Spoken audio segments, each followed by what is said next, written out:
क्या है रोज मुझे बताओ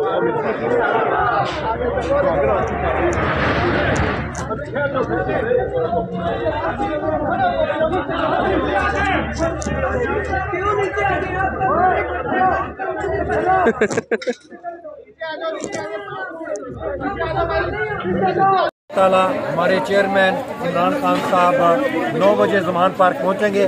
मैं इस वक्त ज़मान पार्क में खड़ा हूं, ख़वातीन भी हैं यहाँ पे और भी वर्कर वहाँ पे मौजूद हैं। दरवाज़ा तोड़ दिया गया हुआ है खान साहब के घर का और बहुत बुरा असर किया है।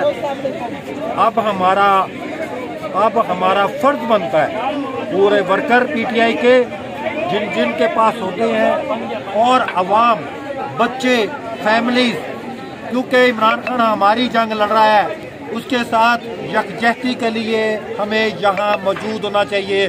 जब वो मर्द कलंदर यहाँ पे आए 9 बजे, आपको यहाँ पे मैं इनवाइट कर रहा हूँ इमरान खान के साथ यकजहती के लिए आपको यहाँ पे आना है 9 बजे रात को।